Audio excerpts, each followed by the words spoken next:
ইন্নামা ইউরিদুল্লাহু, নিশ্চয়ই আল্লাহ চাচ্ছেন, লিয়ুযহিবা, দূর করতে, আনকুমুর রিজসা আহলাল বাইতে, তোমাদের ঘরের সকলের কাছ থেকে রিজস, যে কোনো রকমের নাপাকি, অশ্লীলতা, বেহায়াপনা, গুনাহ, এটা দূর করতে চাচ্ছেন এই নারীর মাধ্যমে।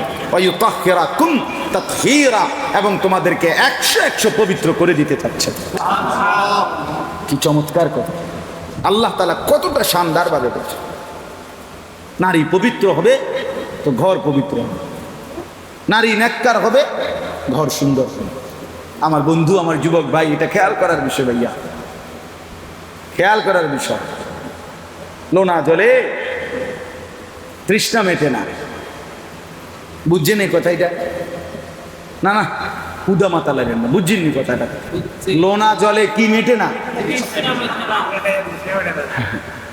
বঙ্গোপসাগরের উত্তাল ঢেউ, ওই লোনা পানি কি হবে না? তৃষ্ণা মিটবে না, আলাদা পানি লাগবে, মিনারেল ওয়াটার লাগবে।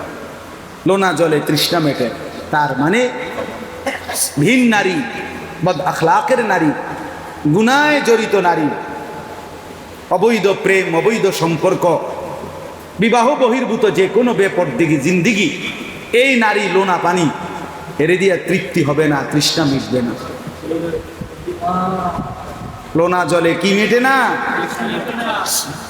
এই জন্য আল্লাহ তাআলা কোরআনে বলছে যে পুরুষ, মনে রাখো, তোমার আখলাক খারাপ তো তোমার জন্য মিলবো আরেকটা খারাপ খবিশ, দুই খবিশ একসাথে হবে।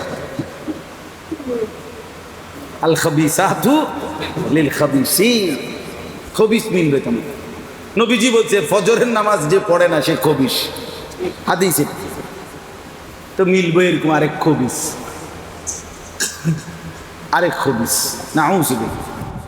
এই জন্য এমনি রাস্তার নারী আর মোবাইলের বেড়ি, এগুলি আসলে যে হাস দেয়, মানে হাসি দেয়, হ্যাঁ, ধোকা ধোকা। ল্যাবে পাঠাইলে ফরমালিন আসবে রিপোর্টে, বলবে যে পুরাটা ফরমালিন, হ্যাঁ ফরমালিন আসবে।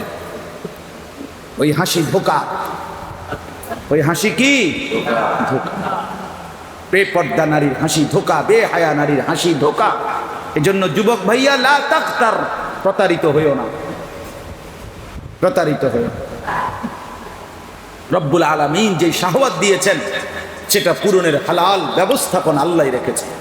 তৃষ্ণা যিনি দিয়েছেন হালাল পানি তিনি দিয়েছেন, ক্ষুধা যিনি দিয়েছেন হালাল খাবার তিনি দিয়েছেন, লজ্জাস্থানের শাহওয়াত যিনি দিয়েছেন হালাল স্ত্রী তিনি ব্যবস্থা রেখেছেন। অতএব নিজেকে বরবাদ না করি, নিজেকে নষ্ট না করি। আল্লাহ তাআলা শেষ বলছেন, ওয়াযকুরনা মা ইউতলা ফি বুয়ুতিকুন্না মিন আয়াতিল্লাহি ওয়াল হিকমা। এই কথাটাই শেষ। আল্লাহ বলছে, হে নারীগণ, নারীদেরকে বলছে, তোমরা পড়ো তোমাদের ঘরে দুই জিনিস, এক আল্লাহর কোরআন, দুই ওয়াল হিকমা, রাসূলের সুন্নাহ।